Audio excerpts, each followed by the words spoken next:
प्यारे छात्रों, कक्षा 8वीं में हिंदी विषय में आपकी पूरक पाठ्य पुस्तिका भारत की खोज आज हम पढ़ रहे हैं। इसका अध्याय 2, जिसे हम कुछ भागों में पढ़ेंगे। इसका पहला भाग हम पढ़ चुके हैं। दूसरा भाग है भारत की शक्ति और सीमा। यह सामने आपको भारत का नक्शा दिखाई दे रहा है, जिसमें आपको दिखाई दे रहा है कि भारत जो है उसकी जो सीमाएं हैं पाकिस्तान, चीन और अन्य देशों से जैसे बांग्लादेश हैं, इनसे लगी हुई है। इन्हीं सब चीज़ों को ध्यान में रखते हुए जवाहरलाल नेहरू ने भारत की शक्ति और सीमा के अंतर्गत क्या दे जाना, हमारे देश के बारे में क्या लिखा उन्होंने अपनी पुस्तक भारत की खोज में। तो चलिए देखिए, पढ़ते हैं आज हम। भारत की शक्ति के स्रोतों और उसके पतन और नाश के कारणों की खोज लंबी और उलझी हुई है, पर उसके पतन के हाल के कारण पर्याप्त स्पष्ट हैं। भारत तकनीक की दौड़ में पिछड़ गया और यूरोप, जो तमाम बातों में एक ज़माने से पिछड़ा हुआ था, तकनीकी प्रगति के मामले में आगे निकल गया। कुछ कारणों से भारत की शक्ति का पतन हुआ और वह तकनीकी दौड़ में यूरोप से पीछे रह गया। इस तकनीकी विकास के पीछे विज्ञान की चेतना थी और हौसलामंद जीवनी शक्ति और मानसिकता थी। अर्थात यूरोप का तकनीकी विकास क्यों हो पाया? उनकी विज्ञान की चेतना और उनके उत्साह के कारण, उनकी मानसिकता के कारण। नई तकनीकों ने पश्चिमी यूरोप के देशों को सैनिक बल दिया और उनके लिए अपना विस्तार करके पूरब पर अधिकार करना आसान हो गया। यह केवल भारत की ही नहीं, लगभग सारे एशिया की कहानी है। ऐसा क्यों हुआ? इस गुत्थी को यानी इस कश्मकश को, इस रहस्य को सुलझाना ज़्यादा मुश्किल है, क्योंकि पुराने समय में तो भारत में मानसिक सजगता और तकनीकी कौशल की कमी थी नहीं, किंतु बाद की सदियों में उत्तरोत्तर गिरावट का आभास होने लगता है। जीवन की लालसा और उद्यम में कमी आ जाती है। क्षीण होती यानी कम होती रचनात्मक प्रवृत्ति की जगह अनुकरण की प्रवृत्ति ले लेती है। अर्थात लोग अपनी रचनात्मक प्रवृत्ति को छोड़कर दूसरों के द्वारा अपनाई गई प्रवृत्ति को अपनाने लगते हैं, अनुकरण करने लगते हैं।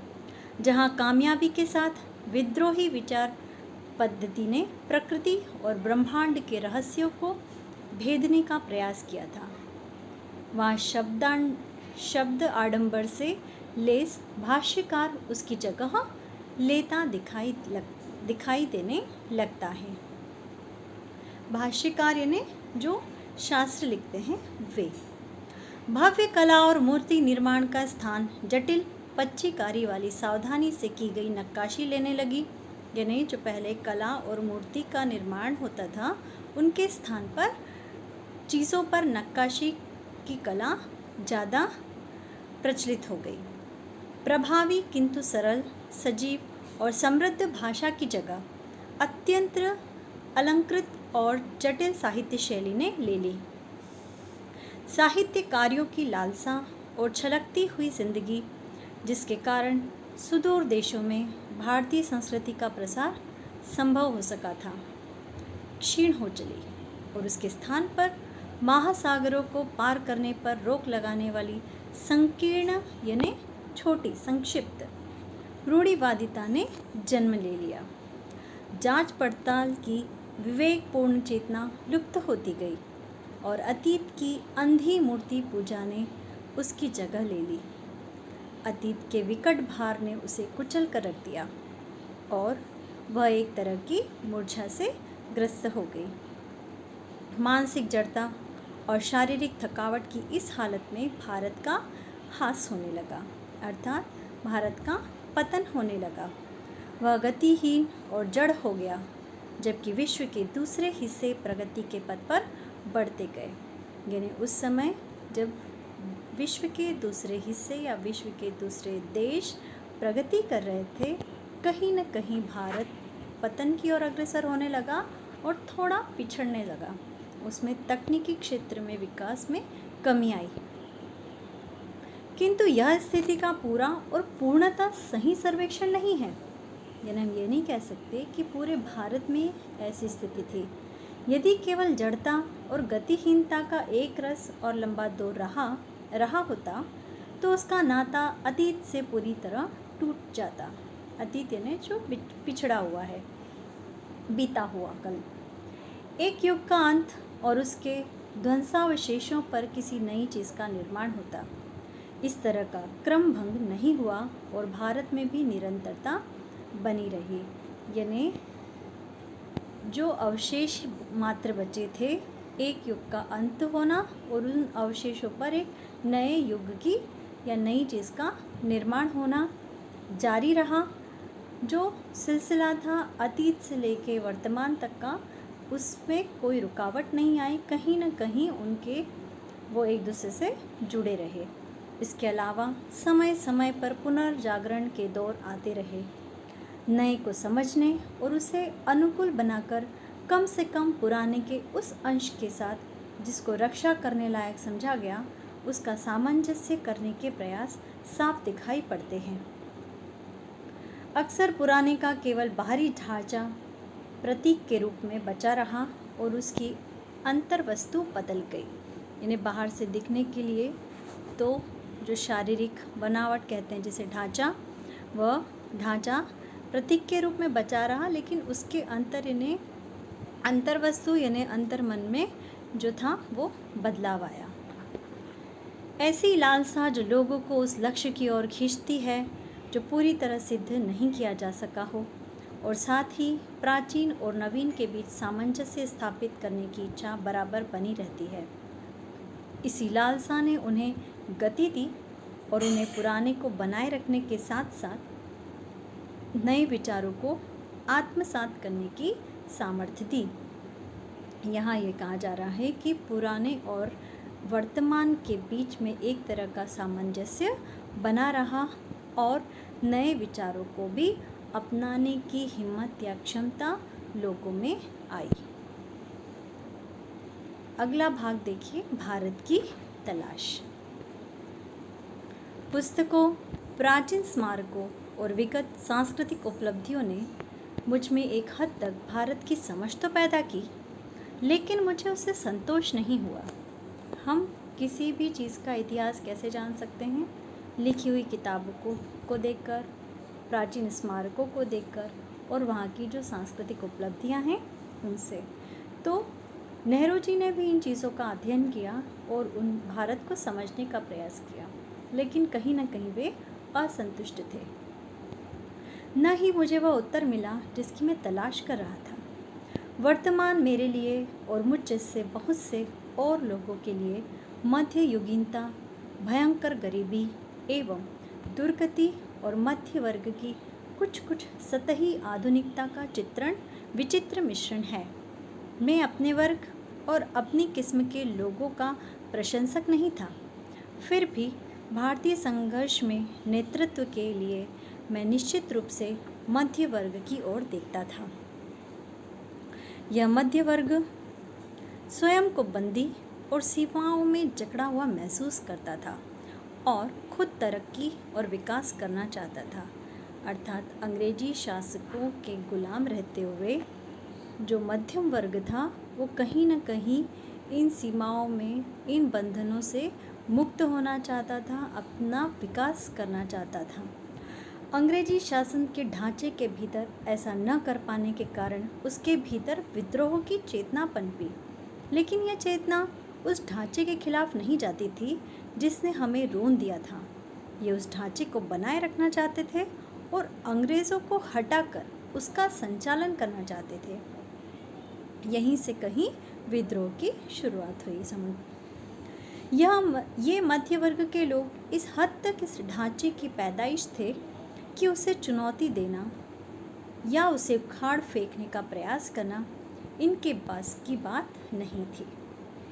अर्थात उन गुलामियों में भी उनके द्वारा बनाए गए नियमों में भी जो मध्य वर्ग था वो पूरी तरह से जकड़ गया था, पूरी तरह से उसमें बंध गया था। उसे तोड़ने के बारे में सोचने में भी उसे डर सा लगता था कि अगर ऐसा न करेंगे, इनके नियमों का पालन नहीं करेंगे तो हम करेंगे क्या। नई ताकतों ने सिर उठाया और वे हमें ग्रामीण जनता की ओर ले गई। पहली बार एक नया और दूसरे ढंग का भारत उन युवा बुद्धिजीवियों के सामने आया जो इसके अस्तित्व को लगभग भूल ही गए थे या उसे बहुत कम अहमियत देते थे।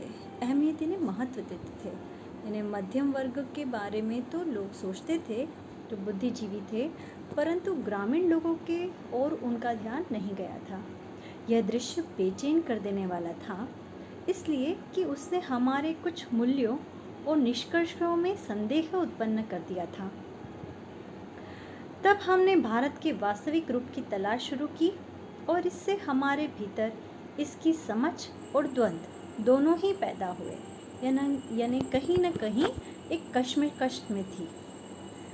कुछ लोग इस ग्रामीण समुदाय से पहले से परिचित थे, इसलिए उन्हें कोई नया उत्तेजक अनुभव नहीं हुआ, पर मेरे लिए यह सही अर्थों में नई तलाश के लिए यात्रा थी।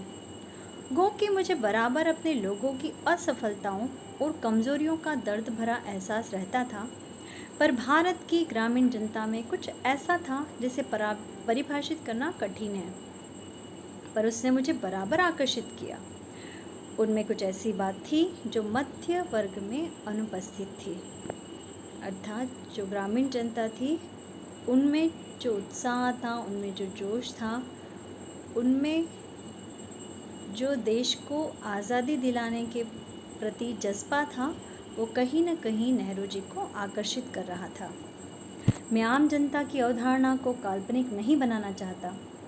मेरे लिए भारत के लोगों का अपनी सारी विविधताओं के साथ वास्तविक अस्तित्व है। उनकी विशाल संख्या के बावजूद मैं उनके बारे में अनिश्चित समुदायों के नहीं, व्यक्तियों के रूप में सोचने की कोशिश करता हूँ। चूँकि मैंने उनसे बहुत अपेक्षाएं नहीं रखी, शायद इसीलिए मुझे निराशा भी नहीं हुई। अगर हम किसी से अपेक्षा रखेंगे और हमारी अपेक्षाएं पूरी न हो तो हम निराश होते हैं। यहाँ पे यही बताया गया है कि अपेक्षा न रखने के कारण नेहरू जी को किसी भी प्रकार की निराशा नहीं मिली। मैंने जितनी उम्मीद की थी उससे कहीं अधिक पाया। मुझे सूझा कि इसका कारण और इसके साथ ही उनमें जो एक प्रकार की दृढ़ता और अंतर्शक्ति है, उसका कारण भारत की प्राचीन सांस्कृतिक परंपरा है, जिसे उन्होंने कुछ अंशों में अब भी बचाए रखा है। पिछले 200 वर्षों में उन्होंने जो अत्याचार झेला है, वह कुछ तो उसी के कारण समाप्त हो गया, फिर भी कुछ तो ऐसा बच रहा है जो सार्थक है, और उसके साथ बहुत कुछ ऐसा है जो निरर्थक और अनिष्टकर है। अनिष्टकर यानी हानिकारक है। अगला भाग देखते हैं, भारत माता। अक्सर जब मैं एक के बाद एक सभा में जाता तो श्रोताओं से मैं अपने इस देश की चर्चा करता। यहाँ नेहरू जी बता रहे हैं कि वे पुस्तक लिखने से पहले देश के या कहें कि अन्य देशों के भी कई दौरों पर और कई यात्राओं पर गए। जब वो यात्रा के दौरान किसी जगह पर जाते थे, किसी सभा में लोगों को संबोधित करते थे, तो वे अपने देश की महानता और देश से जुड़े विभिन्न तथ्यों को लोगों के सामने रखते थे, हिंदुस्तान की और साथ ही भारत की। हिंदुस्तान भारत का ही नाम है। हिंदुस्तान यह नाम कैसे पड़ा हमारे देश का, हमने आगे पढ़ा है। सिंधु नदी के नाम पर, सिंधु नदी के नाम पर हमारे देश का नाम क्या पड़ा, हिंदुस्तान पड़ा। भारत की जो जाति के संस्थापक भरत के नाम पर आधारित इसका प्राचीन संस्कृत नाम है। भारत भी हमारे देश का नाम है, हिंदुस्तान भी हमारे देश का नाम है। भारत भरत के नाम पर आधारित क्या है, हमारे देश का प्राचीन संस्कृत नाम है। मैंने शहरों में ऐसा कम किया क्योंकि वहाँ के श्रोता यानी सुनने वाले अपेक्षाकृत आधुनिक थे और वे अधिक दमदार भाषण की अपेक्षा करते थे। पर सीमित नज़रिया रखने वाले किसानों को मैंने इस महान देश की बाबत बताया, यानी देश के बारे में बताया, जिसकी मुक्ति के लिए हम संघर्ष कर रहे हैं, कि कैसे इसका हर हिस्सा दूसरे से भिन्न होते हुए भी भारत है। मैंने उन्हें उत्तर से दक्षिण और पूरब से पश्चिम तक किसानों की सामान्य समस्याओं की जानकारी दी, और उस स्वराज की भी जो कुछ विशेष लोगों के लिए नहीं, सबके लिए, भारत के हर हिस्से के लिए एक सा होगा। यानी नेहरू जी जहाँ भी गए वहाँ पर किसानों को संबोधित करते हुए उन्होंने कहा कि देश की किसी भी कोने में जाएं, देश का हर एक किसान की समस्या, हर एक किसान की स्थिति, हर एक किसान की दशा सामान्य है, या कहूँ कि सबकी एक जैसी है। दक्षिण में रहे या किसान पूरब में रहे या किसान पश्चिम में रहे, देश के किसी भी कोने में हो, उनकी समस्याएं एक जैसी है। और अगर हमें स्वराज मिलता है तो इस सब का फ़ायदा देश के हर एक हिस्से में रहने वाले हर एक व्यक्ति, हर एक किसान को होगा। मैंने उन्हें सुदूर उत्तर पश्चिम में खैबर पास से कन्याकुमारी या कैप कोमरिन तक अपनी यात्रा के बारे में बताया। मैंने बताया कि कैसे हर जगह मुझसे किसानों ने एक जैसे सवाल पूछे, क्योंकि उनकी समस्याएं समान थी। गरीबी, कर्ज, निहित स्वार्थ, ज़मींदार, महाजन, भारी लगान और कर, पुलिस के अत्याचार, और ये सब उस ढांचे में लिपटे हुए थे जिसे हमारे ऊपर विदेशी हुकूमत ने आरोपित किया था।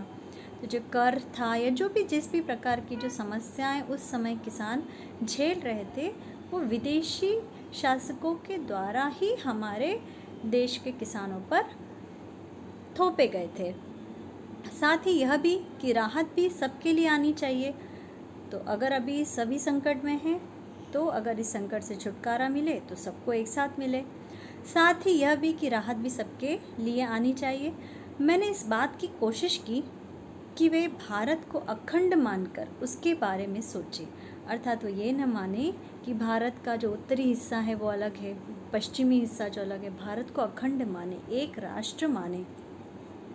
साथ ही थोड़ा बहुत उस विराट विश्व के बारे में भी सोचे जिसके हम एक हिस्से हैं, यानी सिर्फ अपने देश के बारे में ही नहीं बल्कि पूरे विश्व के बारे में सोचे। कहीं ना कहीं हम उस विश्व का भी हिस्सा हैं।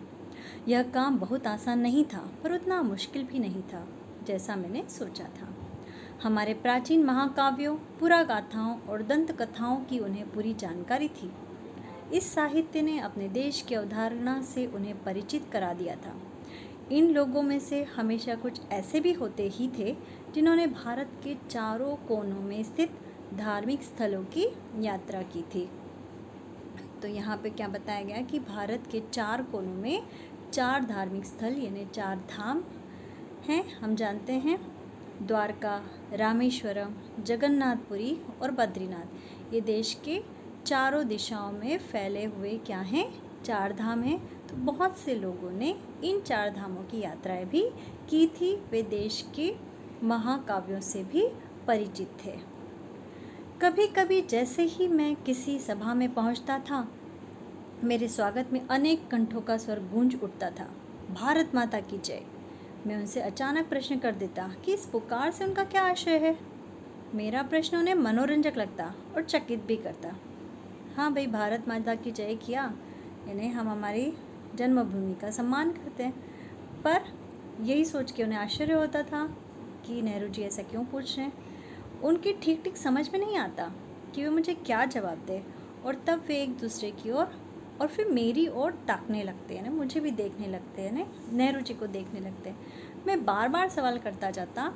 आखिर एक हट्टा कट्टा जाट जिसका न जाने कितनी पीढ़ियों से मिट्टी से अटूट नाता है, यानी अपनी जन्मभूमि से, जवाब में कहता कि ये भारत माता हमारी धरती है, भारत की प्यारी मिट्टी। मैं फिर सवाल करता, कौन सी मिट्टी? उनके अपने गांव के टुकड़े की, या जिले और राज्य के तमाम टुकड़ों की, या फिर पूरे भारत की मिट्टी? प्रश्नोत्तर का यह सिलसिला, यानी प्रश्न और उनके जवाब, इसका सिलसिला, इसका क्रम तब तक चलता रहता जब तक वे प्रयत्न करते रहते और आखिर में कहते कि कि भारत वह सब कुछ तो है ही जो उन्होंने सोच रखा है, उसके अलावा भी बहुत कुछ है। भारत के पहाड़ और नदियाँ, जंगल और फैले हुए खेत जो हमारे लिए खाना मुहैया करते हैं, सब हमें प्रिय हैं। लेकिन जिस चीज़ का सबसे अधिक महत्व है वह है भारत की जनता। उनके और मेरे जैसे तमाम लोग, वे सब लोग जो इस विशाल धरती पर चारों ओर फैले हैं, भारत माता मूल रूप से यही लाखों लोग हैं। और उसकी जय का अर्थ है इसी जनता जनार्दन की जय। यानी भारत माता की जय का अर्थ है यहाँ पे रहने वाली जनता की जय। अर्थात भारत माता कोई व्यक्ति नहीं है, बल्कि संपूर्ण राष्ट्र है, और संपूर्ण राष्ट्र में रहने वाला प्रत्येक व्यक्ति उसका हकदार है। मैंने उनसे कहा कि तुम भारत माता के हिस्से हो, एक तरह से तुम खुद ही भारत माता हो। जैसे जैसे यह विचार धीरे धीरे उनके दिमाग में बैठता जाता, उनकी आंखें चमकने लगती, मानो उन्होंने कोई महान खोज कर ली हो। तो आज आपने देखा कि हमने भारत माता और इस भाग का अध्याय 2 के कुछ अंश पढ़े। कल हम इसका अगला भाग पढ़ेंगे।